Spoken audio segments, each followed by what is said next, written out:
Bonjour et bienvenue à cette émission de Radio Gambard. Bonjour Bertrand Kiffer. Merci d'avoir accepté d'être ici aujourd'hui avec nous.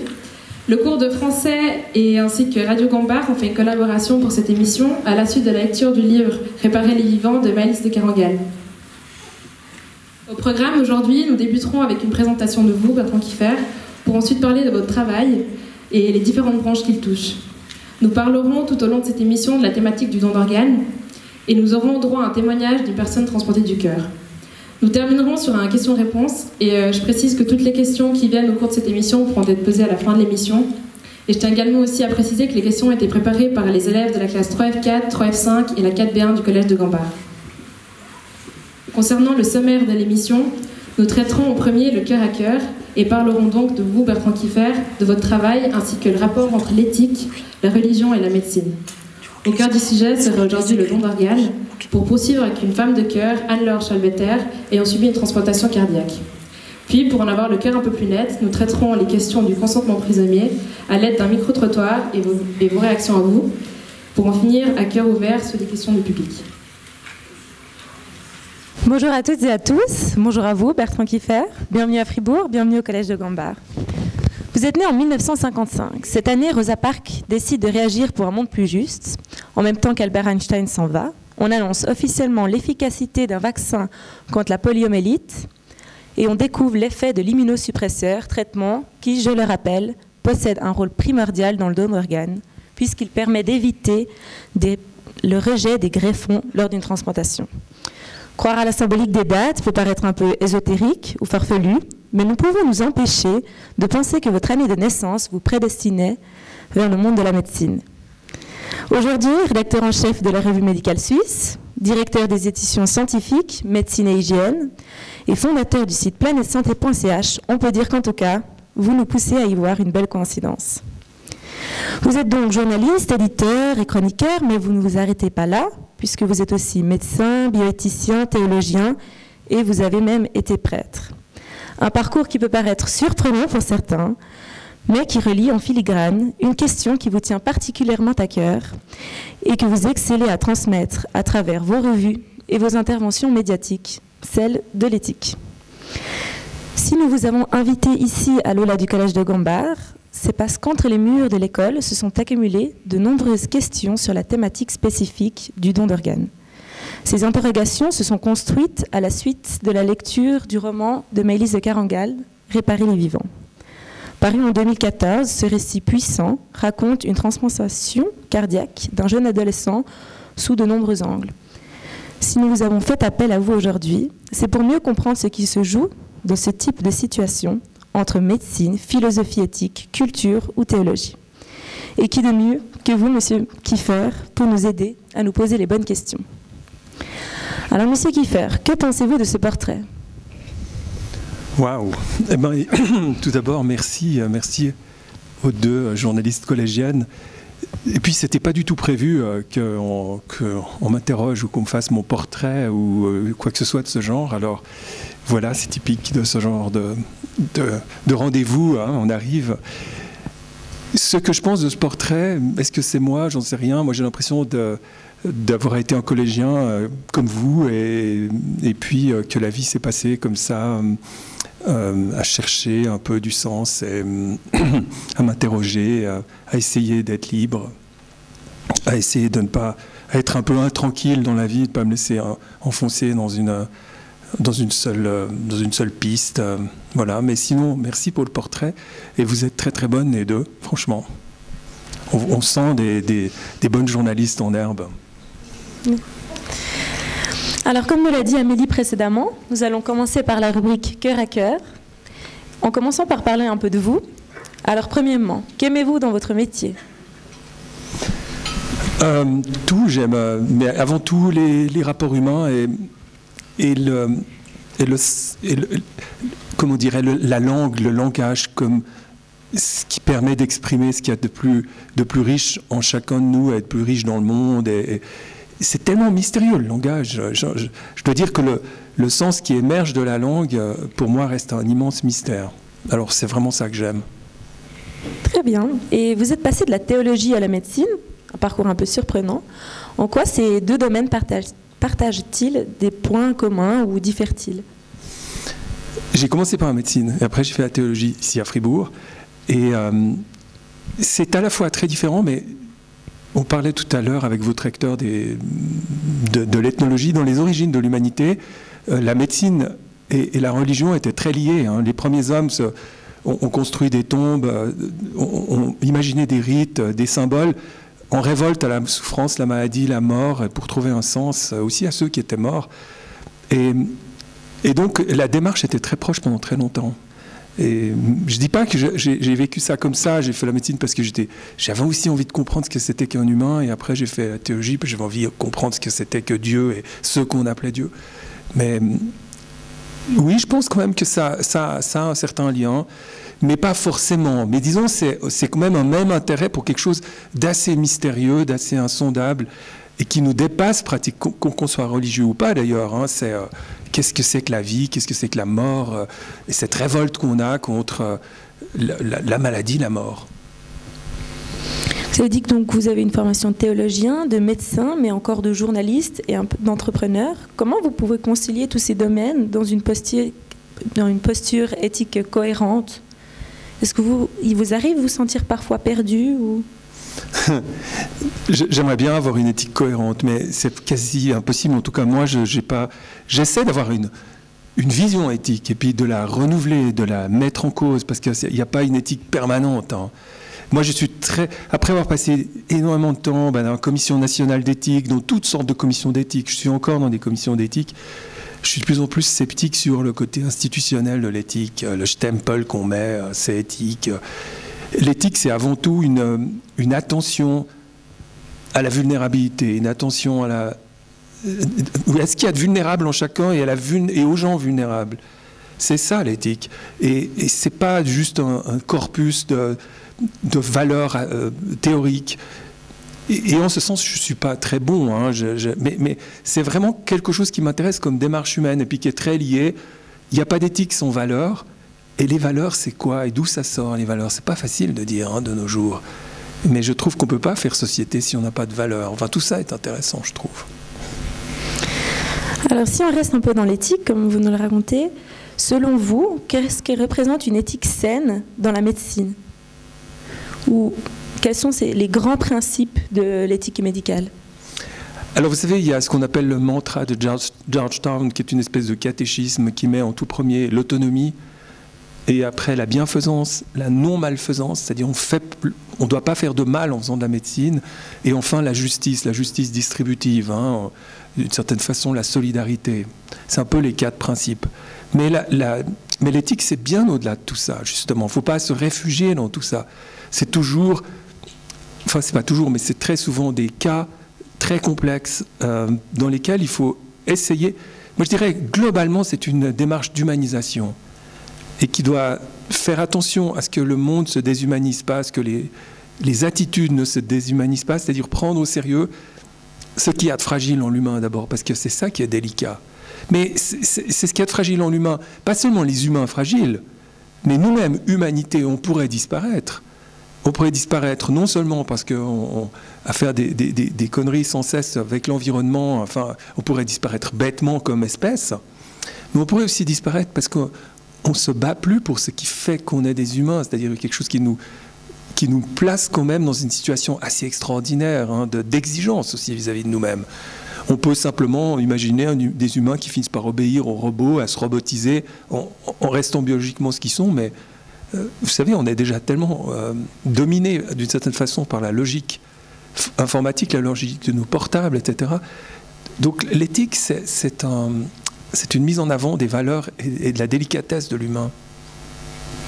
Et dans le don d'organes, on va parler tout au long de la séance, quelle serait selon vous la question éthique à se poser?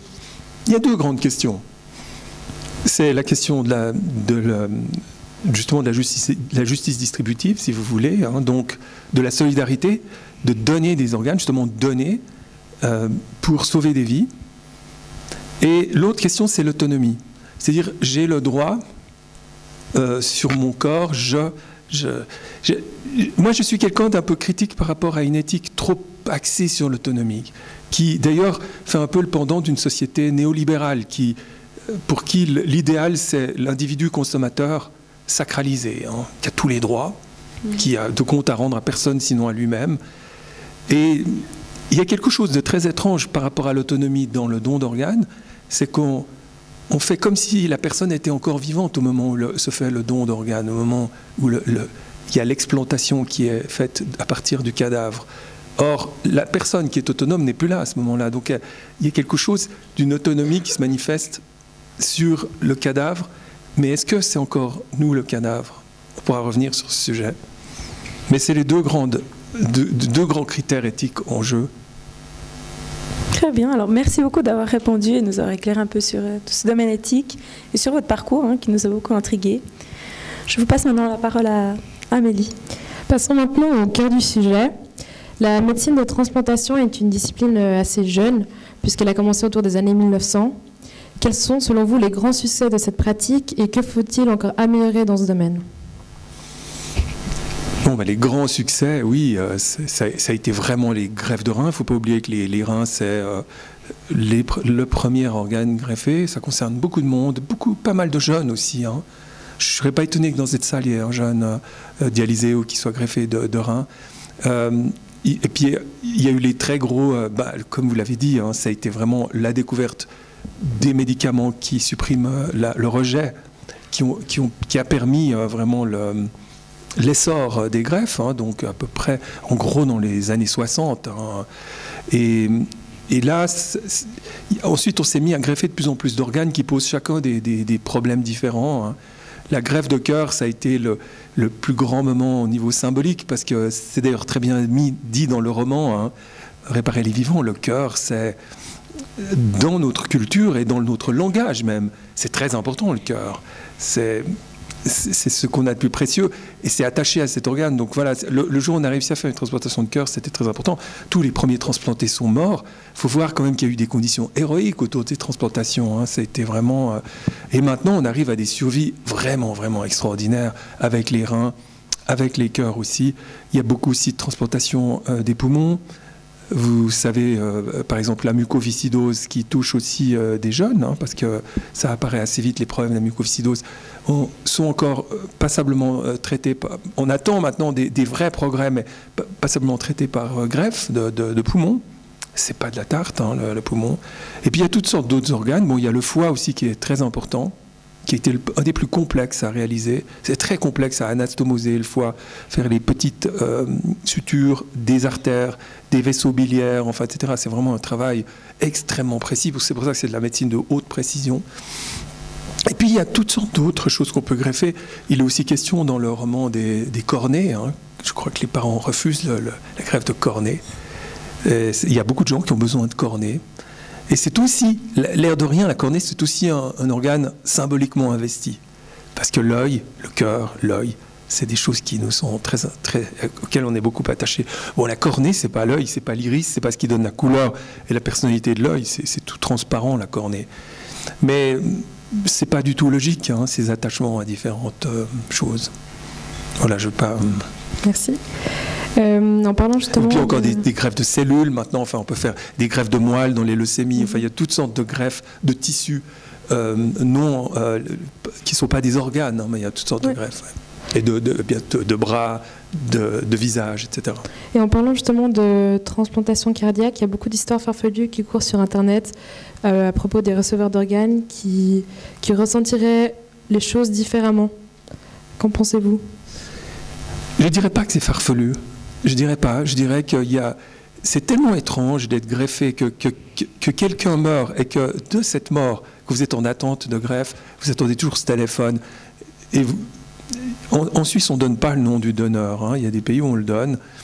Mais souvent, vous le retrouvez parce que vous savez, vous connaissez plus ou moins l'âge. Vous savez qu'il y a eu un accident de moto au Tessin et que c'est un jeune. Et puis que les gens cherchent. Mais quoi qu'il en soit, il y a un sentiment très étrange quand même, par exemple, de sentir un cœur de quelqu'un d'autre battre en soi. Et on ne peut pas faire autrement que de se reconstruire une identité à partir de ça. Je trouve que c'est très humain.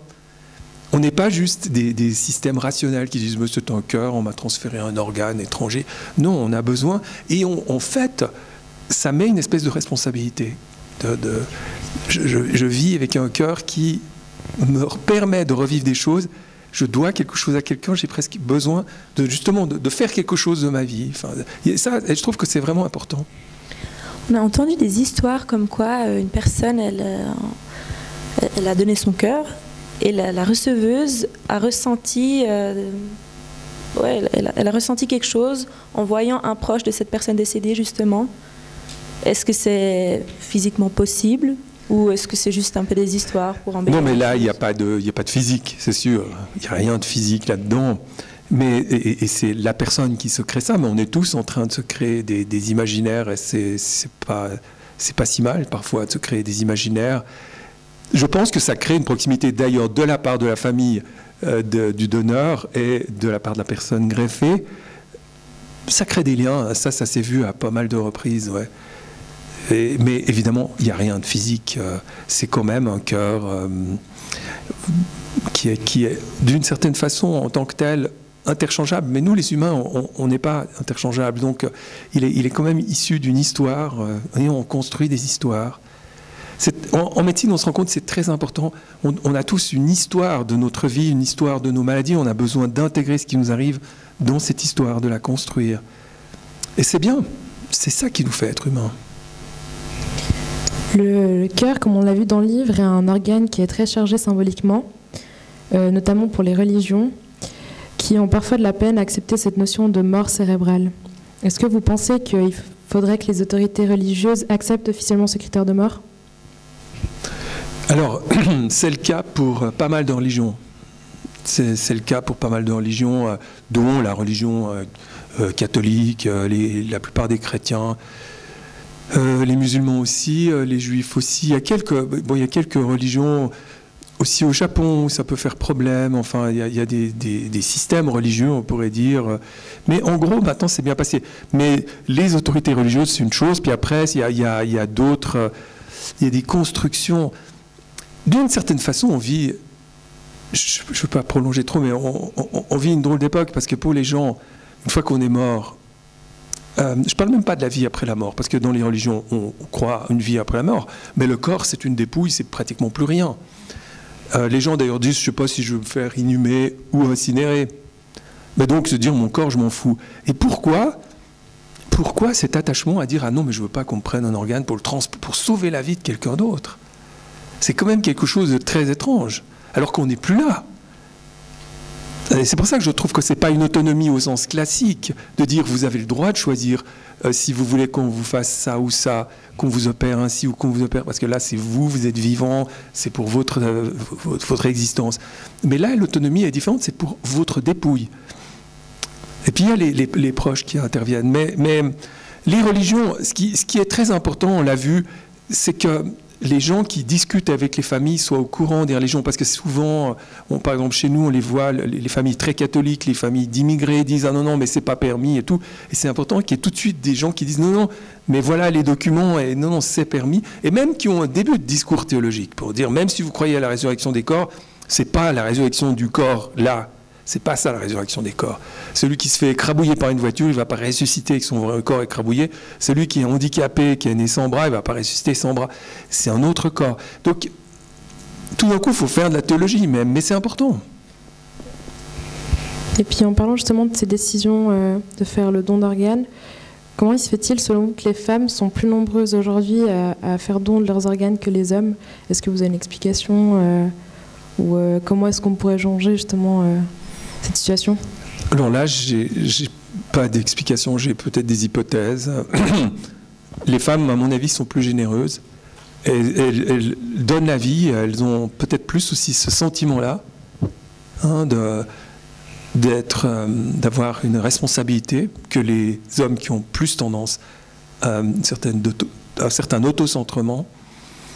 Mais d'ailleurs aussi, je pense que on fait toutes sortes d'hypothèses, pour en reparler, sur les différences entre pays dans les dons d'organes. Je pense que ça signifie aussi quelque chose sur la générosité des pays, hein, le chiffre de dons d'organes. C'est quand même un peu des marqueurs de don de soi, de générosité. Mais je n'ai pas plus que ça comme hypothèse. Ça montre aussi qu'on est quand même différents dans nos têtes et dans nos comportements. Et puis avant, en parlant des religions, on a parlé du fait qu'il y a certaines personnes qui peuvent s'opposer à faire don de leurs organes. Que pouvez-vous répondre aux personnes qui s'opposent à ça en recourant à l'argument qui considère à dire que nous, êtres humains, on n'est pas des stocks d'organes dans lesquels on peut allègrement se servir? Alors nous, on n'est pas des stocks d'organes, nous les êtres humains, non. Mais là, il s'agit de cadavres. Et pour te parler aussi d'une chose qui est extrêmement importante, qui n'est pas évoquée dans le livre, c'est que dans beaucoup de pays riches, dont la Suisse, il y a des gens riches qui sont sur les listes et qui n'en peuvent plus d'être sur les listes et qui vont dans des pays pauvres, qui vont en Inde, qui vont au Brésil, et qui se font greffer des organes qui ont été piqués, volés, sur des jeunes, sur des gens, ou qui ont été payés à des pauvres, parce qu'on n'a pas assez d'organes chez nous. Alors là, oui, ça, c'est des stocks d'organes, c'est des scandales absolus dont on parle peu, parce que ça se fait dans l'angle mort de la société, mais ce n'est pas du tout rare, en tout cas pas rarissime. Alors là, oui, on est des stocks d'organes, mais enfin, que quand on est des dépouilles mortes, plutôt que de partir à l'incinération, plutôt que de partir dans un cercueil en sapin dans la terre, qu'on nous prenne nos organes, donc là, je trouve l'argument assez faible quand même. Merci. Je pense qu'il y a une majorité ici du public qui connaît sûrement les séries cultes avec Grey's Anatomy, Danick ou Dr House. Vous en pensez quoi, la façon dont la fiction représente la médecine? Est-ce que vous avez des coups de gueule ou des coups de cœur? Ouais. Non, la médecine, c'est ça et c'est pas ça. Il y a des sacrés bons trucs quand même, je trouve. Moi, je suis un fan de Dr House. Il y a quelque chose qui me plaît beaucoup dans son personnage, c'est qu'il est fragile lui-même. Et comme il est toxicomane, et ça lui permet une meilleure compréhension des autres. Non seulement il réfléchit bien, bon, c'est tout le temps des cas, c'est très rare, disons. Puis ils ont tous les moyens à disposition, c'est un hôpital super riche, où la directrice est magnifique, enfin tout ce qu'on veut, quoi. Ça n'a rien à voir avec la réalité. Non, là, je fais une remarque un peu machiste, je suis désolé, mais parce que je l'ai lu quelque part, mais ça n'a surtout rien à voir avec la réalité, parce que tous les moyens... Non, mais ce n'était pas mon intention de faire ça, mais où tous les moyens sont là, je veux dire, dès qu'il faut faire quelque chose. Dans les hôpitaux, on est tout le temps contraint par des moyens, il n'y a pas l'argent pour faire ça, il y a le temps qui est limité. Donc dans toutes ces séries... Mais il y a quelque chose de très humain. Je trouve qu'on voit aussi, et c'est dans le livre aussi, cette nécessité pour ceux qui portent... Il faut voir que d'une manière générale, la société évacue la mort, la grande souffrance et tout ça dans les hôpitaux. Hein. On pousse tout ça là-dedans, on ne veut pas voir, on dit débrouillez-vous avec tout ça. Mais c'est très lourd à porter pour les gens qui y sont. Et donc ils ont besoin d'avoir toutes sortes de compensations entre eux, de façons de vivre pour porter ce poids symbolique qu'on ne veut pas, nous. Hein. Mais en particulier la mort. C'est fou ce que la mort est absente comme représentation, comme discours et comme dans nos sociétés. On ne voit plus les gens mourir. Ils meurent à l'hôpital. Enfin, peut-être pour résumer, je dirais que c'est pas si mal ces séries, mais c'est quand même très idéalisé par rapport aux maladies chroniques, enfin, etc. Merci. Pour en finir, quelques questions concrètes et parfois bien techniques qui taraudent certains et certaines d'entre nous. Pouvez-vous nous résumer brièvement les étapes d'une transplantation suisse et ainsi que les organismes officiels concernés? Résumer les étapes? Les étapes, oui, en gros, lors d'une transplantation. Vous savez qu'il peut y avoir deux types de cadavres. Hein. Il y a les gens qui sont aux soins intensifs en état de mort cérébrale ou qui arrivent à une mort cérébrale. Et quand la mort cérébrale est là, que les gens sont en soins intensifs, on les maintient en vie avec des machines et on annonce la mort cérébrale aux gens. C'est d'ailleurs très bien décrit dans le livre, la difficulté qu'il y a à comprendre ce que c'est qu'une mort cérébrale. Et puis après, on négocie la greffe. Et c'est une personne dédiée qui fait ça, qui n'est pas impliquée dans les équipes de soins ni dans les équipes de transplantation. Mais on ne le fait qu'au moment où il y a la mort, on ne le fait pas avant, parce qu'il y a les deux choses à gérer. Et puis il y a les gens qui arrivent en état de mort cardiovasculaire ou qui meurent le cœur s'arrête aux urgences, et où là il faut aller vite, parce que les organes vont vite devenir impossibles à explanter.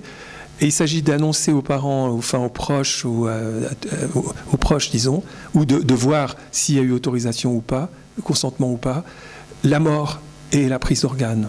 Et ça, c'est encore plus délicat. Mais après, ce qui se passe, généralement, c'est que c'est l'équipe qui va transplanter, qui vient explanter. Parce que c'est très important, l'explantation, hein, d'enlever les organes. Il faut vraiment couper les artères, tout le système vasculaire, tout le système neurovégétatif, en fait, etc., aux bons endroits. Il faut sortir l'organe de très bonne façon, de façon vraiment standardisée, pour pouvoir le réimplanter. Or, si la personne meurt dans un hôpital de périphérie ou un hôpital où on ne fait pas de transplantation, il n'y a pas ce savoir-faire, vous voyez. Donc, il faut que ces personnes viennent chercher. Ensuite, il y a un transport d'urgence du greffon d'un hôpital à l'autre, si nécessaire, parce qu'il y a toute l'étape après de matching, où on regarde avec quelle personne les gènes HLA en particulier sont compatibles, et qui est en avance dans les listes d'attente, enfin, etc., avec tous les systèmes de priorisation qui sont définis maintenant par la loi. Et puis après, il faut amener l'organe, il faut faire venir le receveur, le préparer, faire venir l'équipe chirurgicale. Tout ça prend 24 heures. Enfin, c'est toutes sortes d'étapes. Et donc, il y a peu de temps, et c'est ça tout le problème de négociation avec les proches, pour à la fois entendre « il y a mort », dans une époque, comme je disais, où on est très peu confronté à la mort parce qu'on nous la cache, mort, et est-ce que vous êtes d'accord pour les organes? Est-ce qu'à votre avis, il ou elle était d'accord? Oui. Et est-ce qu'il arrive que les organes, lors d'une transplantation suisse, les organes viennent de la Suisse, ou il arrive des fois que ça vienne d'un hôpital à l'étranger, oui, juste à côté de la frontière, par exemple? Oui, mais même il y a des échanges au-delà. Lorsque oui, il y a des échanges transfrontaliers pour certains organes, pour certains types de HLA, pour certaines urgences. Ça se fait vraiment. Ouais. Et est-ce qu'il y a des organes qui sont plus susceptibles à être rejetés lors de la transplantation? C'est une bonne question. Je ne sais plus. Je crois. Bon, le cœur, c'est un organe difficile. Le foie aussi. Mais je suis désolé, je n'ai pas une réponse très précise à ça. Mais on maîtrise bien maintenant les rejets, hein, c'est fou. Et il y a une chose qui moi, m'impressionne toujours, c'est qu'une grande partie des rejets, c'est lié au manque de compliance des gens. Parce qu'on leur dit, vous devez prendre d'autres médicaments tous les jours, sinon vous allez rejeter l'organe. Eh bien, il y a des gens qui, en entendant ça, les prennent pendant 1 année, 2 ans, 3 ans, puis après ils se disent, oh, mais je l'ai assimilé, mon organe, j'ai plus besoin de prendre mon médicament. Ils arrêtent et ils rejettent l'organe. Et souvent, on ne peut plus rien faire, là. Donc, ça suppose aussi toute une formation et toute une motivation, particulièrement chez des adolescents ou des gens comme ça. Et on ne peut pas se passer du patient. Hein. Et en parlant de ce médicament, on parle souvent de l'interaction entre les médicaments immunosuppresseurs et les antidépresseurs. Pouvez-vous nous dire quels sont les problèmes rencontrés avec des personnes souffrant de dépression, par exemple, qui sont sous antidépresseurs, et qu'en est-il de la recherche actuelle avec l'interaction de ces deux médicaments? Oui, c'est vrai qu'il y a des interactions plus ou moins bien maîtrisées, mais je crois qu'il y a moyen de surveiller ça, il y a quelques antidépresseurs qu'on peut donner à des gens immunosupprimés. Par contre, les immunosupprimés, et il n'y en a pas peu dans la société, y compris aussi tous ceux qui sont traités pour des cancers et tout, il ne faut pas oublier qu'ils sont très sensibles au Covid-19 et ils font très peu d'anticorps avec le vaccin, et donc c'est aussi eux qu'on protège quand on se vaccine et qu'on fait attention. Parce que ces gens-là, ils ne peuvent pas faire grand-chose.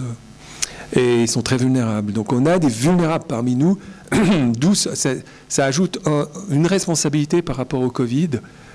Ces personnes, et les personnes transplantées, sont toute leur vie des gens immunodéprimés. Et en parlant de Covid, est-ce que la crise Covid, elle a eu un impact sur la transplantation? Et si oui, dans quel domaine? Ouais. Alors, à ma connaissance, il y a eu un petit impact, mais pas si grand. D'abord, vous savez à quoi c'est lié aussi les transplantations? C'est lié aux accidents de la route. Et il y a eu moins d'accidents de la route pendant... Il y a des grands fournisseurs aussi, c'est les accidents de moto, les accidents de la route.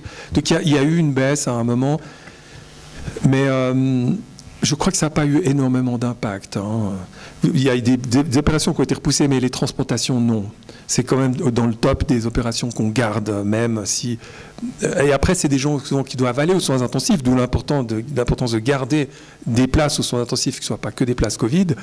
Mais je crois qu'on les a toujours considérées comme prioritaires, quand même. Est-ce que vous pensez aussi que dans peut-être la mentalité des gens, le Covid a changé quelque chose et que peut-être les personnes sont plus aptes à faire don de leurs organes après avoir vécu cette année de pandémie? Oui, j'ai envie vraiment de dire je l'espère. Mais les signes ne sont pas évidents dans ce sens. Mais on ne va pas pouvoir, nous, survivre comme humanité sans vraiment davantage de générosité les uns envers les autres. Je crois qu'il faut sortir de ce modèle où on peut chacun exister dans son petit monde, avec ses petites envies, ses petits besoins, et qu'on est parti du même monde biologique, des mêmes écosystèmes. Et encore une fois, pour moi, ce qui me travaille beaucoup, c'est le fait que ce dont on parle, c'est de son cadavre. C'est pas de son corps, c'est quand même très différent. Il y a là quelque chose où je trouve que souvent les raisonnements éthiques font trop appel à l'autonomie, comme si c'était la même autonomie, de façon homogène à celle qui nous concerne nous. Si je dis que je veux, encore une fois, qu'on me traite de telle ou telle façon, et où j'exprime vraiment mon autonomie de mon vivant, ou qu'on traite de telle ou telle façon ma dépouille. Et que, encore une fois, l'alternative, généralement, c'est l'inhumation ou l'incinération. Ouais. Mais je le dis tout en respectant quand même. Je crois que c'est... On pourra aussi en reparler. Le cadavre, c'est pas un déchet. C'est quelque chose de très différent. Il a droit à une dignité, y compris pour les vivants, ceux qui survivent. Merci. Je vais passer la parole à Amel. Alors nous allons passer à présent à la rubrique Une femme de cœur. 2 élèves de la 3F4, Vesa et Soumaya, ont rencontré Anne-Laure Chalbetter, enseignante au cycle d'orientation de Jolimont, ayant subi une transplantation cardiaque. Elles lui ont alors posé les questions qui leur tenaient à cœur. Nous allons donc écouter ce témoignage puisqu'il est sous forme auditive et par la suite recueillir votre ressenti par rapport à celui-ci.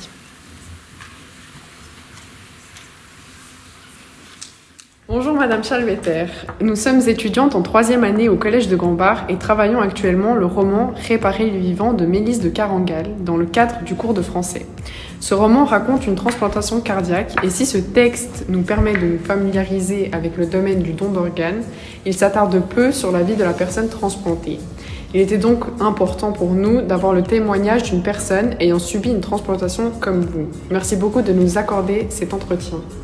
Alors, pouvez-vous vous présenter en 30 secondes ? Volontiers, je m'appelle Anne-Laure Chalbetter. Je suis née en 1967 avec une tétralogie de Fallot. C'est une combinaison de 4 malformations congénitales. Alors, j'ai eu plusieurs opérations, enfant, et puis après, j'ai eu une vie normale jusqu'à l'âge de 30 ans.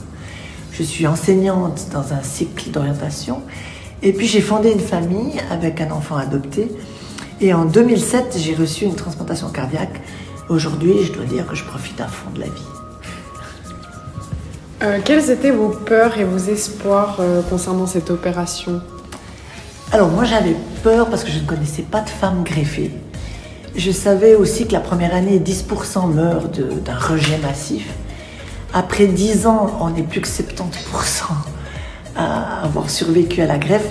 Donc on avait discuté de l'enterrement, on avait prévu les fleurs, de passer la chanson Linda Lemay, Donnez-lui la passion. Donc voilà, j'étais très réaliste. Mais en même temps, je suis partie en mode guerrier. Mais voilà, j'ai toujours été malade, je me suis toujours battue. Donc j'avais le souci, mais dans ma tête, ça devait marcher.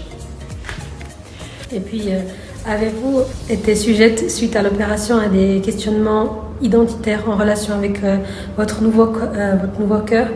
Puis pensez-vous par exemple à la personne dont vous avez reçu le cœur ? Alors moi, j'ai jamais eu de problème avec l'identité, mais depuis toute petite, on m'a changé des pièces. Alors voilà, tout d'un coup, on changeait le moteur complet. Pour moi, vraiment, c'était quelque chose de scientifique. Après, ce que je ne m'attendais pas, c'est d'entrer vraiment en empathie avec la famille. Je sais que ma donneuse est plus jeune, 2 ans plus jeune, c'est ce qu'on m'a dit. Et puis, quand on a fait Noël, le premier Noël après la greffe, vous dites, oh mon Dieu, mais eux, qu'est-ce qu'ils vivent? Est-ce qu'elle était maman? Et puis, il y a quelques années, on a fait les 10 ans de greffe en même temps que mes 50 ans. On a fait une immense fête. Et puis, je me disais, et eux, ils en sont où? Est-ce qu'ils s'est remariés? Est-ce qu'il y avait des bébés? Est-ce qu'ils ont grandi? Donc ça, je m'y attendais pas. Je suis fréquemment en empathie avec eux. Fréquemment, je pense à eux. Surtout à des moments particuliers de l'année. Et puis, avez-vous des restrictions depuis que vous avez reçu votre greffe? Et si oui, est-ce que ces restrictions se réduisent au fil du temps? Et puis comment, par exemple, vivez-vous la prise quotidienne d'immunosuppresseurs? Alors, des restrictions, on en a beaucoup au niveau alimentaire. Par exemple, pas de fruits de mer, pas de tartare, pas de crudité. Ou vous pouvez faire une intoxication alimentaire, moi je risque ma vie. Après, les immunosuppresseurs, c'est pas un problème, c'est comme se laver les dents. Je prends 2 fois par jour à peu près 8 médicaments. Ben voilà, vous lavez les dents, ça devient un réflexe. Ça, en 1 semaine, ça fait partie du quotidien. Pour moi, c'est vraiment pas un souci. Et physiquement, pouvez-vous faire aujourd'hui tout ce que vous désirez? Alors, les sports violents pour la cage thoracique, comme le tennis ou le squash, ça m'a interdit. Le snowboard, par exemple. Mais sinon, oui, alors je fais du ski, beaucoup de ski, je suis valaisanne, du VTT, de la marche. J'ai même tenté un saut en parapente l'année passée. Je peux tout faire, après je fais à mon rythme. Mais oui, je peux tout faire. Est-ce que votre sens des priorités a changé avec cette opération? Alors oui, il faut profiter de tout. Je vis avec encore plus d'enthousiasme, plus fort. Et puis rien n'est banal. Par exemple, vous allez dire, voilà, j'étais faire du padel cet après-midi. Moi, je vous dirais, j'étais faire du padel, et puis je suis arrivée sur l'île Dogo, et puis on a pique-niqué, et puis on est revenu contre le vent. Il n'y a plus rien qui est banal. Alors des fois, c'est fatigant pour la famille. Pouvez-vous nous décrire une année type d'une personne greffée du cœur? Alors, il faut être assez discipliné parce que comme les médicaments immunosuppresseurs nous créent beaucoup de kystes, on peut avoir des cancers facilement. Donc, c'est tous les 6 mois chez le dermatologue, chez le gynécologue. En contrôle, moi maintenant j'ai un pacemaker, donc contrôle de pacemaker. On fait régulièrement des IRM ou des biopsies tous les 3-4 ans. Donc, il y a une discipline médicale à avoir, un calendrier à surveiller quand même assez attentivement. Avez-vous une suggestion de lecture de films, de musique touchant au domaine de la transplantation que vous recommanderiez? Non, parce que je ne vis pas tout le temps dans ce monde-là, je vis tout simplement.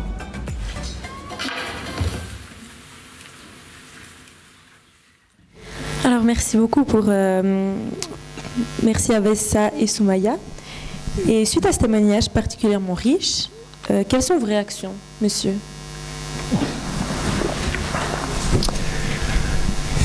Alors, la première chose, c'est intéressant, elle dit que pour elle, c'est scientifique ou technique, je ne sais plus, le cœur. Vous voyez, c'est pas tout le monde, mais qu'elle a cette empathie vis-à-vis de la famille. Donc, elle a quand même un rapport au-delà de la simple reconnaissance, un rapport où elle se pose des questions. Mais ça montre aussi qu'on a tous une certaine conception de notre propre corps, une certaine anthropologie personnelle où on se sent plus ou moins fait d'organes, plus ou moins intégré avec c'est d'ailleurs ainsi qu'on somatise à un endroit ou pas à un autre. On est chacun différent. Et pour elle, qui a été médicalisée très tôt à cause de sa tétralogie de Fallot, elle a l'habitude de la médecine qui intervient sur elle, donc elle a un ressenti assez simple de ça. Mais c'est un très beau témoignage, très humain, et ça montre surtout qu'on peut vivre vraiment une transplantation de cœur. C'est un énorme truc, mais elle vit quasi bien, quasi normalement, et ça montre que ça vaut la peine, quoi, parce qu'il y a plein de gens qui, comme elle, auraient pu être transplantés, qui ne le sont pas par manque d'organes. Et vraiment, c'est vraiment important d'entendre ce genre de témoignage, quoi. C'est pas des gens qui les transplantés, c'est pas des gens qui vivent dans le cloud, hein, c'est vraiment des gens très concrets qui peuvent vivre grâce à ça. Et en tant qu'éthicien, médecin, journaliste ou bien même théologien, quel recul avez-vous par rapport à ce discours prononcé par Madame Chalveter? Non, je la trouve très saine. Elle est très saine dans son. Elle parle de la mort. Hein, on l'a bien mise devant ça. C'est pas rien. Hein. Les perspectives quand même de mourir très très concrètes. Elle choisit de vivre avec ça. Puis tous ces contrôles. Il y a beaucoup de gens quand même qui sont des survivants de cancer, des gens comme ça qui doivent vivre avec ces angoisses qui sont régulières, qui sont cycliques. Eh ben, c'est des gens qui arrivent à bien vivre et parfois qui s'intensifient même en eux-mêmes, hein, pour qui c'est presque, j'ai envie de dire une chance, on ne peut pas le dire à leur place, hein, mais par rapport à une espèce de de conception où on a le droit de vivre et puis on vit parce que c'est comme ça. C'est des gens qui tout d'un coup se disent mais c'est un privilège extraordinaire la vie. Et en cela, elle est assez caractéristique des greffés. On voit ça souvent chez eux. Merci beaucoup. Nous avons donc passé sur le consentement présumé. Et à ce sujet, nous visionnons une vidéo. Après avoir entendu le point de vue d'une personne transplantée sur le consentement présumé, qu'en est-il du grand public? Nous allons entendre les témoignages d'élèves rassemblés dans un micro-trottoir par Talia, Léa et Zoé de la classe 3F5.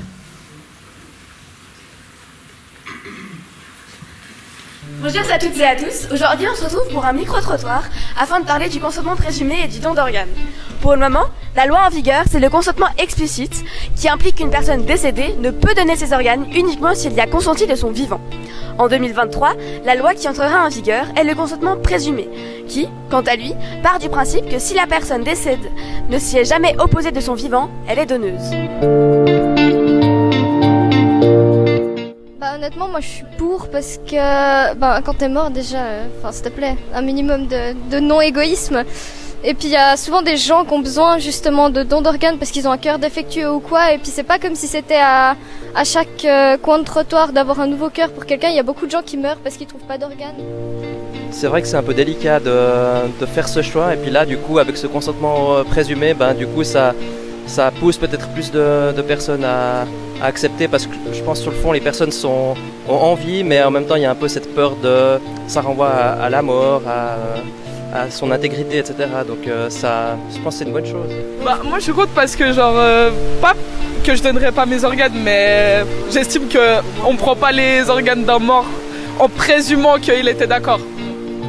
Alors moi je trouve que c'est une bonne initiative parce que souvent c'est pas parce qu'on est contre le don d'organes qu'on ne fait pas l'attestation, sinon parce que simplement on n'y pense pas, on n'a pas le temps de le faire ou bien le temps il passe et on ne le fait pas. Et vraiment ça peut sauver des vies, donc je suis plutôt pour. Alors pour le consentement présumé, personnellement moi je suis pour le don d'organes.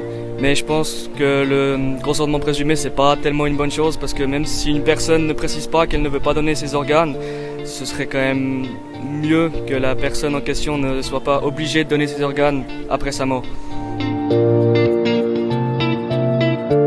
Alors je pense que ça dépend de la personne. Je devrais vraiment essayer de savoir ce que la personne elle pensait faire. Mais ce serait mieux en fait d'en parler avant, je dirais. Je comprends vraiment où est le problème éthique avec ça. C'est assez compliqué parce que finalement il s'agit quand même de l'intégrité de la personne, l'intégrité physique même au-delà de la mort. Alors moi j'en parle autour de moi. Si je pense que ça lui dérangerait pas, oui je donnerais. Mais si je sens que ça le dérangerait, que l'aurait dit non, alors non. Ça dépend, si je connais la personne puis que je sais qu'il était contre et qu'il a oublié d'écrire par malencontreusement je sais pas quoi, je dirais non. Ça dépend de la personne.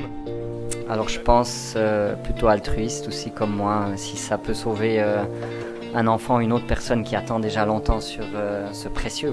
On sait qu'il n'y a pas assez d'organes à disposition pour des gens qui attendent. Et donc évidemment, et puis je pense aussi que mes proches accepteraient mon choix, que si le cœur continue à battre dans une autre personne, c'est une belle chose. Je trouve que donner ses organes une fois ça peut rendre service à quelqu'un, je suis tout à fait d'accord. Ça serait mon cas. Moi, je suis prêt à ce qu'on prenne n'importe quel organe. J'ai la carte de donneur d'organes, donc je suis totalement convaincu par cela. Oui, tout à fait. J'ai déjà signé. J'ai une petite carte de donneur. Moi, c'est sûr. Si je décède, on peut prendre mes organes. Moi, personnellement, je suis pour. Je suis motard et depuis toujours, j'ai une carte de don d'organes dans mon porte-monnaie. Parce que si quelque chose m'arrive, au moins quelqu'un peut utiliser mon foie, qui sera peut-être pas de bonne qualité. Il sera de très bonne qualité. Et mes reins, naturellement, parce que je m'hydrate régulièrement. Bref, mes organes, s'ils peuvent servir à quelqu'un, sauver une vie, évidemment. Oui, alors moi j'avais ma carte de donneur. Là, ça fait effectivement un moment que je ne l'ai plus, mais voilà, au sein de ma famille, c'était assez clair.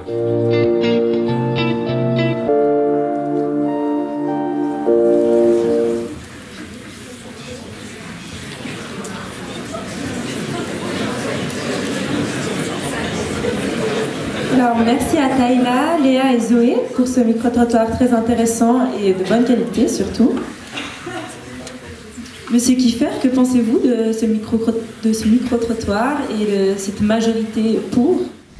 J'en pense beaucoup de bien. Et il y avait beaucoup de fraîcheur. J'ai senti qu'il y avait 2-3 personnes que vous connaissiez, hein, là.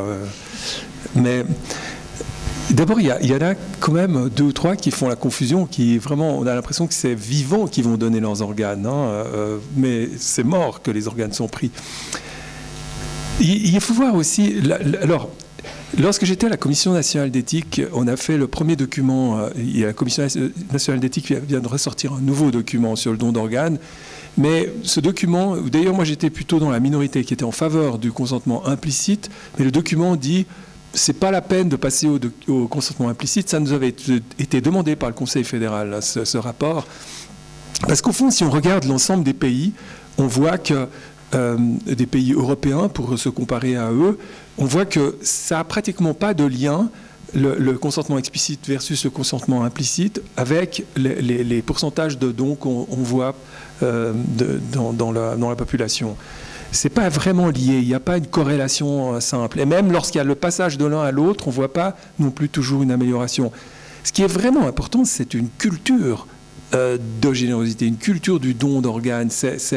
Parce que et puis c'est aussi toutes sortes d'aspects très pratiques, c'est-à-dire qu'il y ait dans tous les hôpitaux des coordinateurs, comme il y en a d'ailleurs dans le roman, un infirmier qui soit coordinateur, qui soit bien formé, et qui ait de l'argent aussi, c'est-à-dire un hôpital, l'hôpital de Fribourg qui ne fait pas de greffe, hein, il identifie quelqu'un donneur de greffe. S'il n'est pas rémunéré correctement, si les soignants ne sont pas correctement traités, parce que ça va leur faire des ennuis de dire oui, on va garder ce malade pour qu'il puisse être greffé, on va faire venir les gens de Berne ou de Genève ou de Lausanne, enfin, tout ça doit être vraiment bien organisé. Et puis les explanteurs doivent bien se comporter aussi vis-à-vis de la famille, parler à la famille.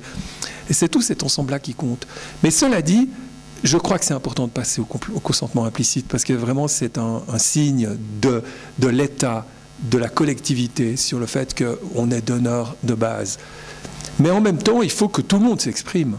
Mais la grande difficulté, par exemple, d'avoir une carte de donneur, parce qu'à vos âges, ce serait bien d'en avoir une, hein, et ça ne supprimera pas l'importance d'avoir ça. Parce que si vous avez ça, alors vraiment, on est encore mieux placé pour vous prendre vos organes. Mais la grande difficulté, c'est que ça vous confronte à votre propre mort. Si vous prenez une carte comme ça, que vous la signez, vous la mettez dans votre portefeuille, ça veut dire, ah ouais, ah ben, je suis mortel, je vais mourir, je pourrais mourir demain dans un accident de la route, ou bien en faisant tout d'un coup une rupture d'anévrisme, et me retrouver par terre mort. C'est une possibilité. Et c'est pas simple de se confronter à simplement cette possibilité-là. D'où la problématique du consentement explicite, c'est que beaucoup de gens auraient été plutôt pour, mais n'avaient pas envie de se poser cette question directement, parce que ça suppose se dire « oui, je vais mourir ». Et peut-être bien, parce que comme n'importe qui, je peux mourir subitement et ne pas pouvoir gérer ça avant. Donc, le consentement implicite, c'est bien, et puis aussi, ça soulage un peu les familles, parce que sinon, elles ont un énorme poids.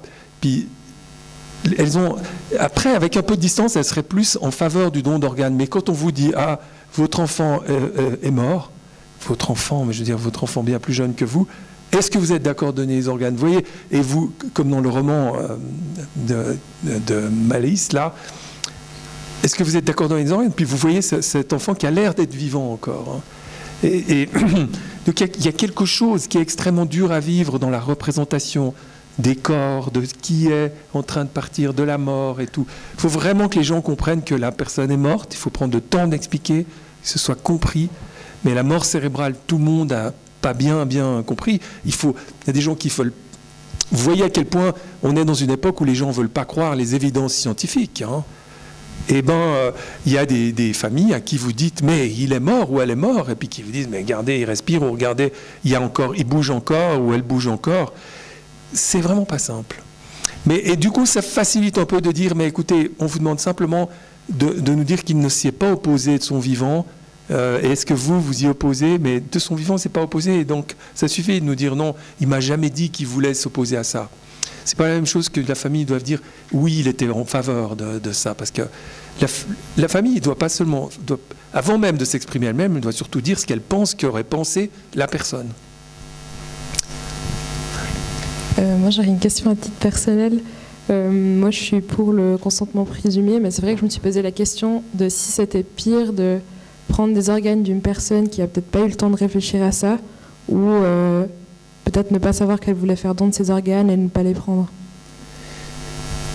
Vous voyez le langage. Est-ce que ce serait pire de prendre les organes d'une personne qui...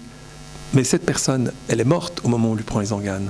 Donc il faudrait dire, est-ce que c'est pire de prendre les organes du cadavre d'une personne qui ne l'aurait pas voulu quand elle était vivante? Vous voyez, pour être précis dans le langage. Et là, on se rend compte qu'il y a quand même une sacrée distanciation. Alors certes, je trouve qu'on a le droit de dire, et moi je jugerai personne qui dit « je ne veux pas qu'on prenne mes organes ». Parce que chacun, justement, a une représentation de soi et de ce qui se passe après la mort que je respecte et qu'il faut respecter vraiment. Maintenant, mais que cette personne peut s'inscrire, il va y avoir une base de données fédérale où vous pouvez le mettre, et vous pouvez mettre dans une carte de non-donneur, justement, à ce moment-là, je ne veux pas qu'on prenne mes organes, et là, ça sera vraiment respecté. Je trouve que c'est mieux de prendre les choses ainsi, avec peut-être le risque que de temps en temps, on prenne les organes du cadavre de quelqu'un qui, vivant, aurait souhaité qu'on ne les prenne pas. Mais ce risque me semble éthiquement moins grave que tous ces gens qui meurent faute de transplantation.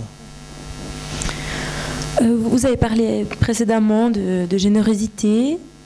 Une passante a dit que c'était égoïste de ne pas donner ses organes lorsqu'on est mort et que ça devrait tout simplement être commun à tous. Qu'en pensez-vous de cela? Moi, je pense que ce qui est en jeu, c'est pas forcément... Alors, comme je l'ai dit, il faut respecter le fait qu'il y ait des représentations du corps et du corps après la mort qui font qu'on ne veut pas donner ses organes. Et ça, c'est pas de l'égoïsme, c'est une autre conception du monde, de soi, du mystère de la vie et tout. L'égoïsme, c'est l'indifférence, c'est de s'en foutre. Se dire, j'ai même pas envie de dire à mes proches ce que je pense, c'est de ne même pas se poser la question. Là, oui, commence à y avoir une forme d'égoïsme. Parce que ça, c'est ce qui nous menace tous, c'est cette indifférence et aussi cette espèce de monde rêvé dans lequel on pense qu'on est immortel et donc on se construit des vies, pas forcément immortelles, mais amortelles. La mort, bon, à vos âges, c'est quelque part assez normal. Mais en même temps, c'est bien, c'est une certaine forme de générosité, en tout cas, de dire aux proches, moi, si je mourais là, parce qu'il n'y avait pas besoin d'avoir une carte, mais si je mourais, eh ben, je serais content qu'on prenne mes organes. Et je peux vous dire, parce que je connais très bien quelqu'un dont l'enfant un peu plus âgé que vous, à 22 ans, est mort dans un accident, de façon tout à fait imprévisible, il avait une carte de donneur, mais à quel point cette famille, ça lui a fait plaisir, c'est des médecins, que leur enfant ait eu une carte de donneur, que tous les organes aient pu être dispatchés en Suisse et donner vie plus loin. Ils en ont conçu une vraie fierté d'avoir eu un enfant comme ça les a aidés à vivre leur drame. C'est la vie, la mort, tout ça, mais ne jugeons pas trop sous forme d'égoïsme. On peut dire qu'il y a une certaine forme de générosité, et puis même vis-à-vis de nous-mêmes, on se doit tous cette espèce d'honnêteté de se confronter à ça soi-même et d'en parler aux autres. Et que pensez-vous de cet argument des personnes qui sont contre justement cette décision du Parlement, qui disent qu'on a toute la vie pour faire cette carte, pour penser à la mort, pour réfléchir à ce qu'on voudrait faire, que si on ne l'a pas fait, c'est peut-être pour une raison? Donc on a toute la vie, que c'est pas la peine de penser à la mort pendant la vie? Non, on a toute la vie pour y penser justement, pour aller s'inscrire de manière très simple, faire cette carte, que si on ne l'a pas fait, qu'on n'a pas été... Non, parce que justement, je pense et je respecte, il y a beaucoup de monde qui en fait est tout à fait d'accord de donner les organes, mais peine pour des raisons un peu phobiques. Et quand on est médecin, on respecte les phobies, on essaie de les comprendre, de se confronter, de se dire je vais me mettre une carte in the pocket où ce sera mis, j'accepte de donner mes organes. Ça veut dire peut-être bien que je vais mourir d'un coup et qu'on prendra mes organes. Et je respecte que des gens, presque par vision un peu magique, de superstition aussi, ne veulent pas faire ça. Et donc je pense que pour ça, le régime de consentement présumé est meilleur, parce que je crois qu'il y a finalement peu de gens, mais que les gens qui ne veulent vraiment pas peuvent s'inscrire et ce sera vraiment respecté. Ça, maintenant, les garanties sont suffisantes.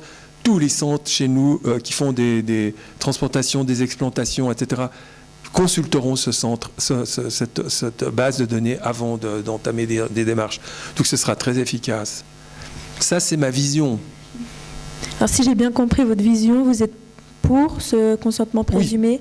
Oui. Vous avez quelque chose à redire ou des... Non, je suis pour. Et je suis pour aussi en raison du côté symbolique, de ce qu'exprime une société, une collectivité, en disant... Vous savez, le titre du roman de Maëlys de... Comment Kerangal. Kerangal. Il est repris de Tchekhov. Et c'est pas seulement réparer les vivants, c'est... quelque part, c'est laissons les morts enterrer... Non, c'est les morts... je ne trouve plus, il y a deux parties à la phrase, elle a pris que réparer les vivants, mais que, en gros, c'est que les morts enterrent les morts, selon la formule biblique, et réparons les vivants. Mais moi, je trouve que c'est très sain aussi d'un peu plus séparer ça, et quitte à mettre encore davantage de rites sur les morts. On est dans une époque qui ne sait plus comment on fait, les gens ont de moins en moins la foi, donc on voit, il y a des espèces de pseudo-cérémonies dans des centres funéraires, d'une tristesse, j'allais dire mortelle, mais d'une tristesse absolue. Puis on ne sait plus, alors on lit un truc, alors on écoute Barbara, on écoute Brel, on écoute, ça dépend des âges, hein, ou peut-être Beyoncé ou je ne sais pas quoi, moi j'ai pas... Mais, et puis on lit 2-3 textes, c'est très émouvant sur la famille. Mais disons, on a besoin de rites. Les rites, ça nous constitue, on ne doit pas en avoir honte. Parce que d'une certaine façon, les morts, ils vivent en nous. Tous ceux qu'on a aimés qui sont morts, ils nous ont constitués, ils sont toujours, ils vivent en nous. Et on a le droit d'en faire toutes sortes de rites. Mais ce n'est pas la même chose que de... Et même si après on vous donne un cadavre dans lequel il manque un cœur et tout, eh bien il faut apprendre à concevoir que ce cœur, il vit chez quelqu'un d'autre et que c'est donc la personne que vous avez aimée qui vit en partie chez quelqu'un d'autre, mais que voilà, son cadavre est là et on a des rites avec. Il faut reconstruire quelque chose, oui, en ces termes. Voilà, alors nous arrivons à la fin de cet entretien et pour finir, nous aurons quelques questions auxquelles nous aimerions que vous répondiez par un seul mot. La première serait, faudrait-il, selon vous, que les écoles participent à la promotion auprès des élèves du don d'organes? Oui. Si vous deviez subir personnellement une transplantation, quel aspect vous ferait le plus peur?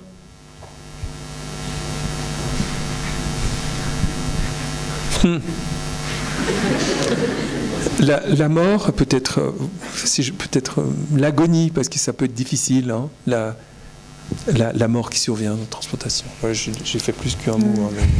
Hein, Pouvez-vous nous décrire vos métiers en un mot?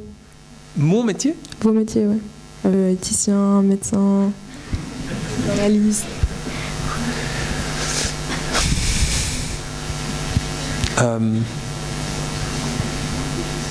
Je sais pas, j'ai envie de dire passeur de questions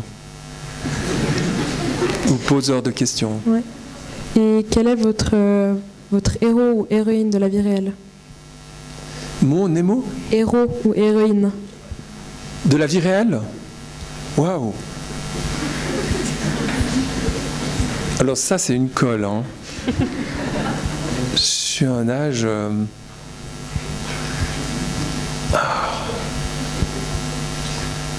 Je ne saurais pas que dire. Non, mais je sors mon joker, hein, parce que aussi parce que je suis face à des jeunes et j'ai pas envie. En fait, j'aime pas ça. J'ai pas envie de. J'ai plusieurs figures qui comptent pour moi et surtout des figures. Non, mais je parle trop longtemps, mais surtout même des figures du passé, même des gens que j'ai seulement lus et qui ont vécu dans d'autres siècles, qui comptent beaucoup pour moi. Mais j'ai pas envie de vous donner de vous dire voilà mon héroïne et mon héros.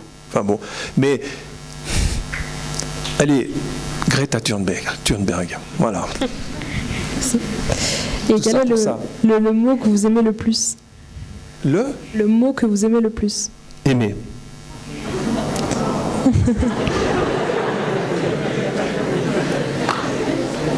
Si vous deviez afficher dans votre salon le poster de votre idole dans le domaine de la médecine, qui serait-ce?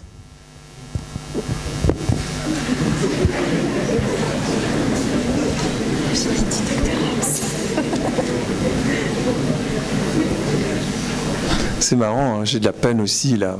Allez, je saute. Un mot de la fin?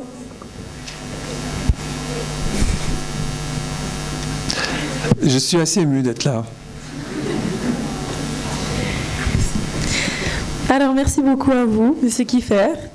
Il est dès à présent temps d'ouvrir la séance des questions ouvertes.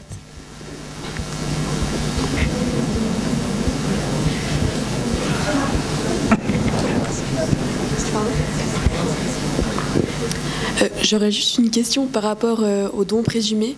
Il y a beaucoup qui parlent en Suisse de la famille qui pourrait quand même donner son avis.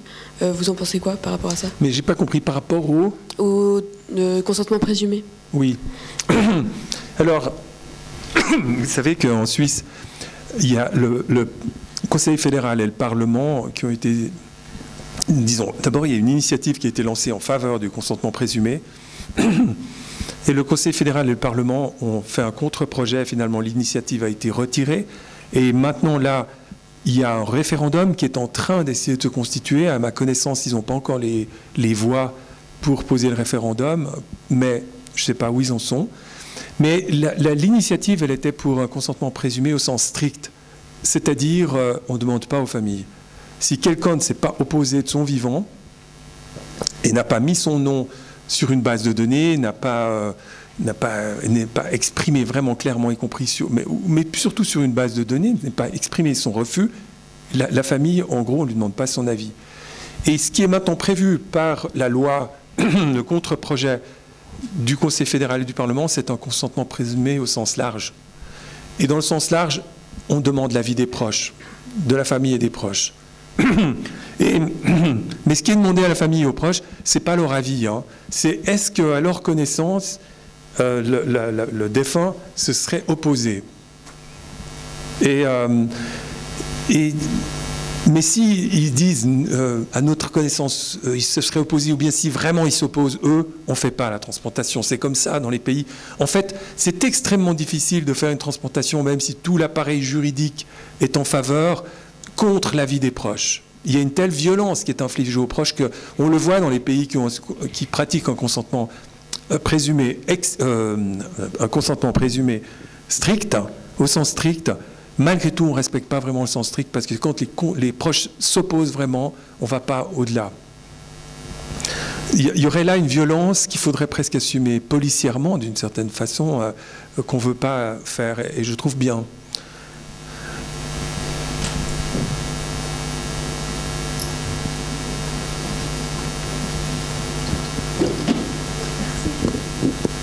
Alors bonjour, moi juste une petite question, je ne sais pas si c'est trop personnel, mais c'est votre vision d'après la mort en fait. Est-ce que vous pensez qu'il y a quelque chose? Et si oui, quoi? C'est extrêmement personnel, ouais. Et, justement, désolé. Là, vous savez, moi je pense... Il y a eu une époque, vous savez, ça me fait penser à voir des collégiens comme vous, quand j'étais au séminaire comme... séminariste et comme médecin, le supérieur, il fallait qu'on aille témoigner dans les collèges où c'était plutôt des cycles ou des écoles secondaires, témoigner de la vocation. J'ai toujours détesté ça et moi, il me forçait à y aller et je me suis toujours dit que je commençais à raconter tout sauf la vérité. Et c'est pour ça que je m'exprime plus sur ces sujets parce que ce que j'ai à dire, c'est presque indicible, c'est trop complexe. Mais tout ce que je peux dire, c'est oui, je crois qu'il y a quelque chose après. Voilà. Bon, si elle n'est pas encore une écran,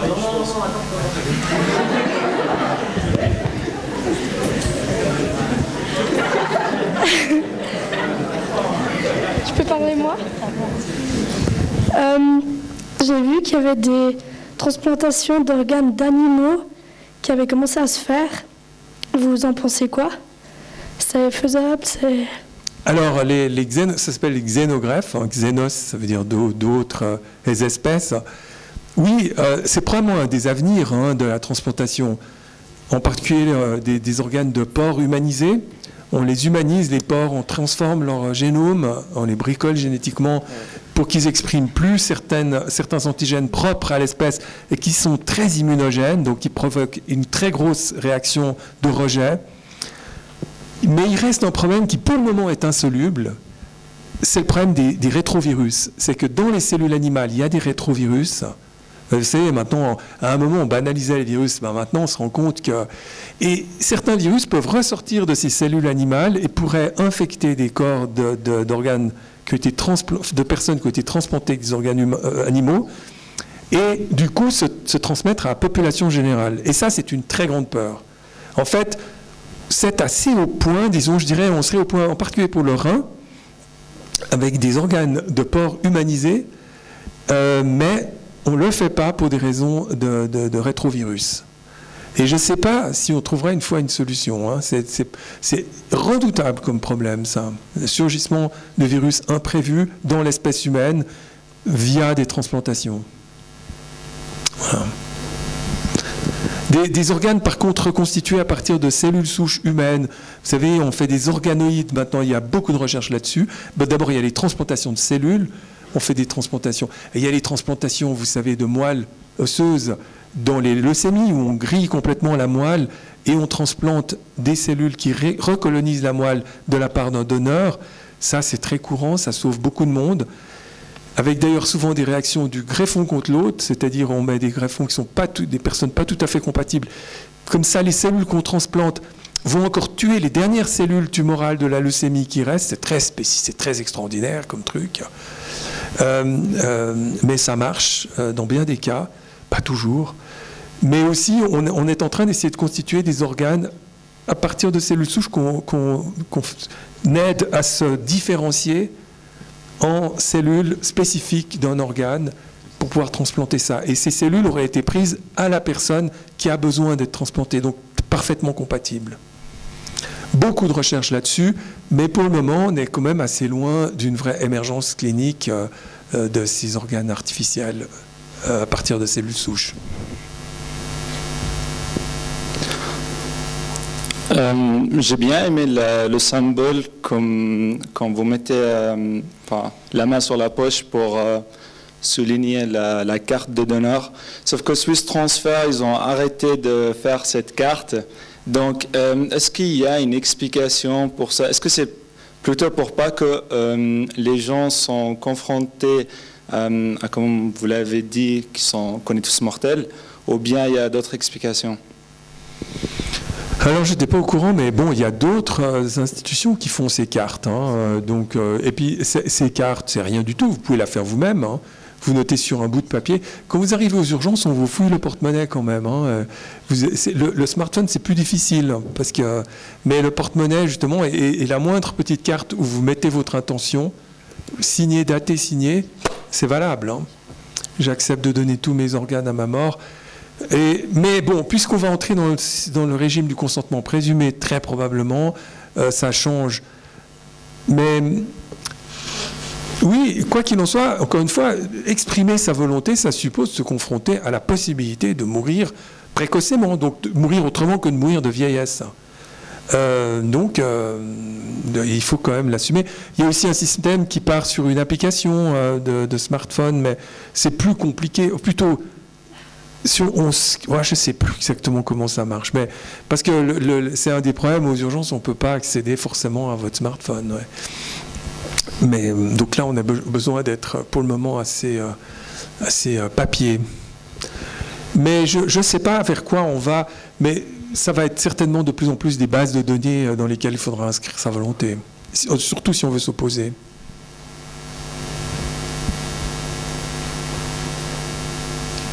En espérant qu'elles ne seront pas hackées, mais ça, c'est encore autre chose. Moi, je voulais savoir, qu'est-ce que vous pensez des organes artificiels qui pourraient remplacer le cœur? Alors, c'est ça, je vous ai parlé des organes artificiels à partir de la biologie, donc à partir de cellules souches.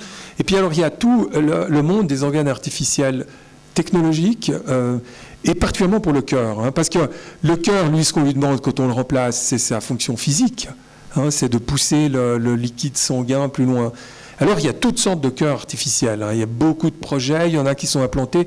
Pour le moment, c'est des survies bien moins bonnes que les cœurs transplantés.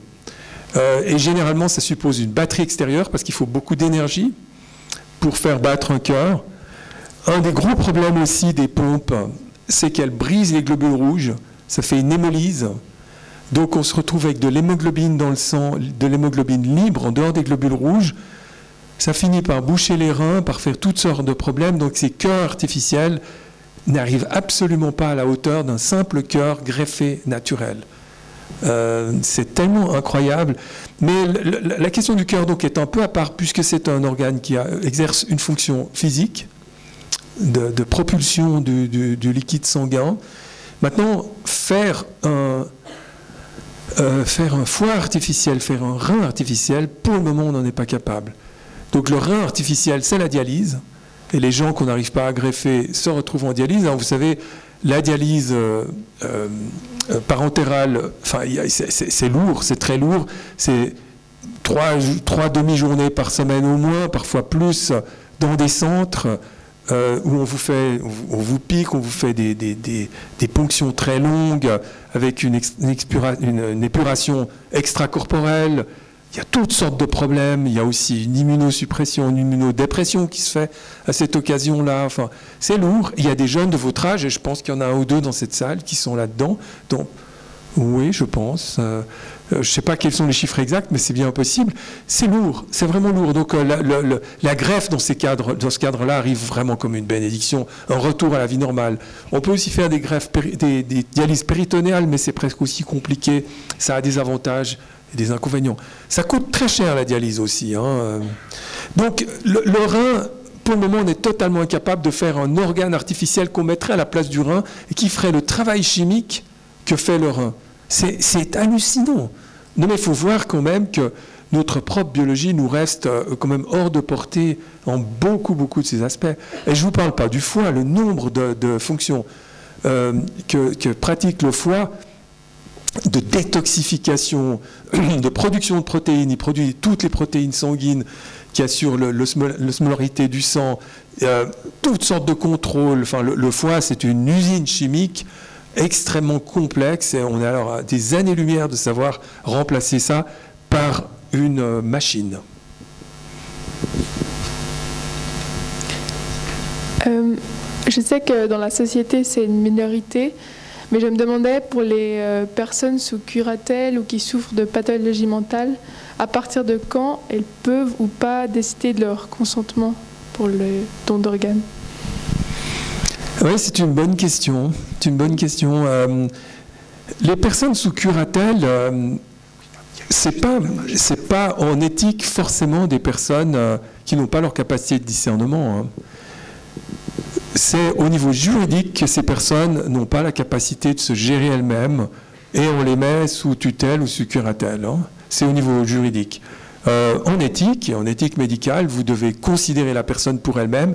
Et si vous avez l'impression que cette personne comprend ce que vous lui expliquez quand vous parlez du don d'organes et qu'elle accepte, et que vous vous êtes dit là, elle a compris les enjeux, et ce qu'elle me dit, ça vient d'elle-même, eh ben, vous considérez que c'est de la capacité de discernement. C'est pas la capacité de discernement, il faut faire très attention, et c'est un danger qui guette partout. Hein. Ce que je vous dis là, ça guette même des éthiciens. C'est pas on-off, hein. C'est pas quelqu'un là, quelqu'un là plus. Et d'ailleurs, c'est pas parce que quelqu'un même est très enfoncé, par exemple, dans la démence, dans l'Alzheimer, qu'on va pas lui demander dans son EMS, mais est-ce que vous préférez le poisson ou le poulet? Non. Si elle dit je préfère le poisson, vous lui donnez du poisson. Alors qu'on a tendance dans certains EMS à dire ah non mais Madame Michu, de toute façon, non, il y a des tas de niveaux. Mais si en discutant, on se rend compte que la personne comprend de quoi il s'agit, moi je trouve que c'est faire honneur et rendre dignité à un handicapé que de lui demander si il ou elle serait d'accord de donner ses organes.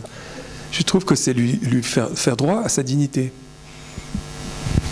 Moi, je me demandais, oui, je me demandais quelle position vous avez par rapport au don du corps à la science.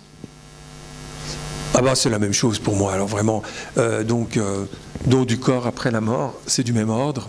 Sauf que souvent dans ces cas-là, la dépouille, alors il n'y a plus rien qui est donné à la famille pour les rites de mort. Et qu'il faut le dire à la famille, mais si c'est vraiment la volonté du vivant, moi je trouve bien aussi les gens qui disent ça. Par exemple, pour ceux d'entre vous qui... Enfin, maintenant ça change. À mon époque, on étudiait l'anatomie en médecine sur des cadavres qui avaient été, pour certains, donnés par des personnes de leur vivant qui ont dit je donne mon cadavre à la médecine, qu'on prenne les organes ou qu'on le garde pour le disséquer. Donc c'est un petit peu différent dans le sens que peut-être aussi, parce que quand vous savez que vous allez être disséqué, on va voir, vous savez, quand on dissèque, il y a des choses très étranges. Les mains sont très dures à disséquer, c'est fou, ça porte la personnalité, les mains, le visage aussi.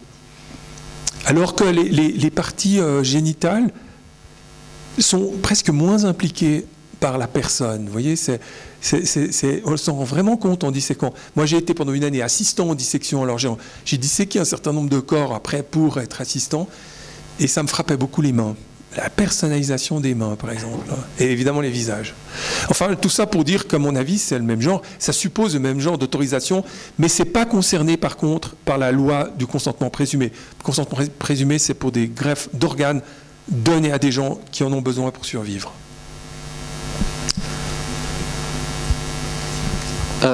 J'aurais juste une question. Ça serait que, est-ce que dans un monde dans lequel il n'y aurait par exemple pas de pénurie d'organes, donc on va un peu loin, est-ce que des greffes pour des raisons purement cosmétiques, comme un nouveau visage pour un modèle, un meilleur cœur peut-être pour un athlète, ou des poumons beaucoup plus performants pour un astronaute, ça serait quelque chose d'éthique, moral, ou tout simplement admissible, voilà. Oui, c'est une bonne question. Alors moi je dirais non, c'est pas admissible. Parce que justement, le corps humain, ça n'est pas un déchet comme un autre et c'est pas non plus même une base d'organes morts. En ce sens-là, non. Je trouve qu'on doit un respect quand même aux morts. Je trouve que c'est de respecter la dépouille d'un mort que de transplanter des organes, parce que c'est pas les jeter. Mais par contre, les utiliser à des fins utilitaristes, à des fins d'augmentation, à des fins narcissiques, dans des buts de bricoler pour des... Enfin, non. Là, je vois ça sortirait clairement pour moi du domaine de l'éthique. Vous savez, on est dans une drôle d'époque et ça me fait penser, parce que j'ai discuté il y a peu d'un autre organe qui fait partie des choses qui ne sont pas des déchets comme les autres, mais pourtant dont on ne fait rien. C'est quand même très étrange. Je ne vais pas vous faire languir sur cet organe, parce que moi c'est un organe qui m'intéresse beaucoup, mais c'est le placenta. Le placenta, à une époque, alors dans toutes les cultures, sociétés, vous qui avez un recteur qui s'intéresse à l'anthropologie, on a fait des choses avec les placentas, on les a mangés comme les bêtes, on les a partagés dans les repas rituels, on les a enterrés. L'empereur de Chine, dans toute une dynastie chinoise, quand il naissait, on faisait un mausolée au placenta de l'empereur de Chine. Alors chez nous, il y a eu une époque où le placenta, c'était considéré comme un déchet comme un autre, dans les années 70, 80 et tout. On a fait des cosmétiques avec. Puis on a dit, oulala, non, ça c'est un scandale, faire des cosmétiques avec des placentas. Alors maintenant, les placentas, les hôpitaux n'ont pas le droit de les utiliser, de les vendre pour faire des cosmétiques. On doit les jeter. Vous voyez, c'est un statut anthropologique du déchet humain.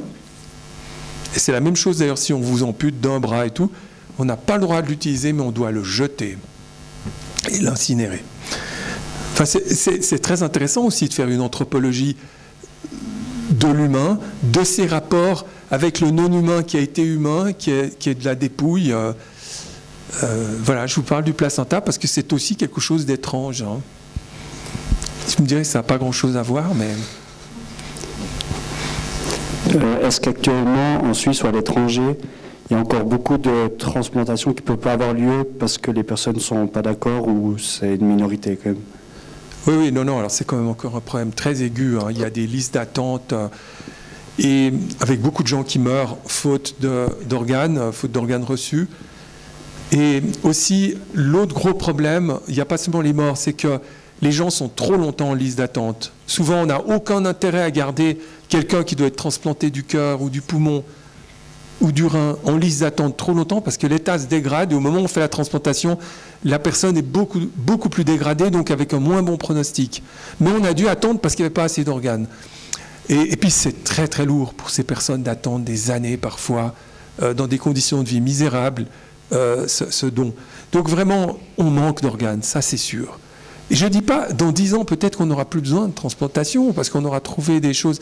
Mais là, maintenant, ça fait partie des générosités importantes qu'on a à faire, nous, nous les vivants, envers les autres vivants, en pensant à notre mort. Mais oui, actuellement, c'est vraiment un problème. La pénurie d'organes est vraiment un problème. Est-ce que vous pensez que, justement, dans un monde où on arrive à atteindre le 100% de dons d'organes chez les personnes qui sont capables de donner, est-ce que vous pensez que ça suffirait à combler à ces personnes qui ont besoin justement de dons d'organes, ou est-ce que vous pensez qu'on est inévitablement dans la recherche de... Ah non, ça suffirait largement, très largement. Il y a suffisamment de gens qui meurent en mort cérébrale aux soins intensifs et qui meurent en arrêt cardio-respiratoire proche de l'hôpital et tout, pour combler les listes d'attente. Oui, ça c'est sûr, vraiment. Là, si on avait, je dirais même, je sais pas, 70%, 80%, et même moins, je pense, j'ai pas les chiffres, mais ça suffirait largement. Juste avant, dans l'une des questions, vous avez parlé de la mort et que vous avez été confronté à pas mal de cadavres. Et en fait, vous le dites avec une aisance qui est assez frappante. Du coup, je voulais savoir, est-ce que avoir accès, enfin, avoir une vision très proche avec ces cadavres et du coup directement avec la mort, est-ce que ça change une autre vision aussi mentale de ce qu'on peut percevoir à travers la mort? Moi, je pense que c'est quand même un vrai problème de l'époque, cet éloignement de la mort, du mourant déjà, celui qui a un diagnostic de mourant.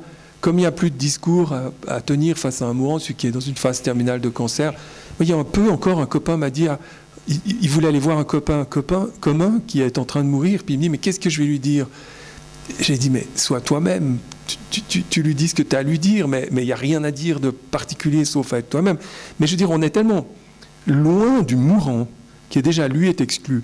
Mais après, on est aussi loin de la mort et d'aspect cadavre, que ça devient un truc tabou dans le mauvais sens du terme, hein, vraiment. Et ça, c'est très dommage, hein, cette espèce de délégation à l'hôpital et à tous ces systèmes de l'approche de la mort et des cadavres qu'on ne voit plus.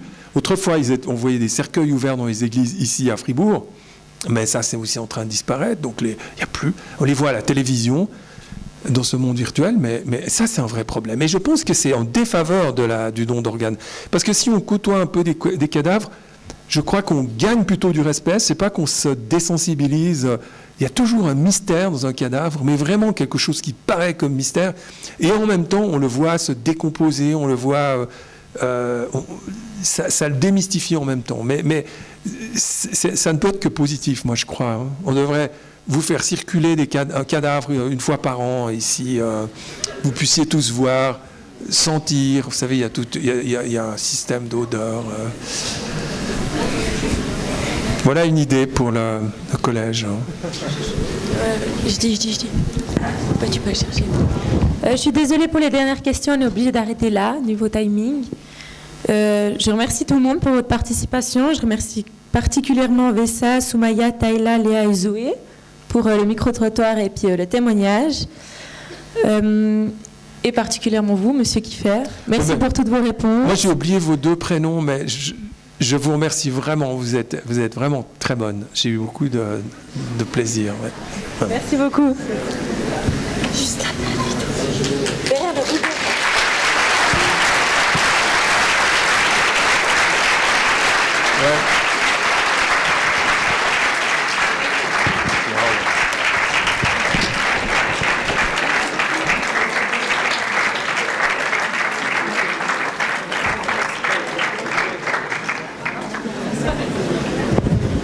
À titre personnel aussi, on voulait remercier du fond du cœur M. von Lenten pour l'organisation de ce projet et pour son engagement. Et merci beaucoup à Radio Gombard aussi pour tout. Et M. Weiss, merci. Ouais. Et bravo à aux profs qui ont organisé, Olivier Follenton et les autres qui ont organisé cette rencontre, parce que c'est pas évident, c'est des thèmes qui intéressent pas tant que ça. Alors, et puis bravo à vous tous, hein, vous avez été silencieux. Moi, je pensais que vous alliez lancer des boulettes, crier. Et merci beaucoup, hein, pour votre attention. Merci.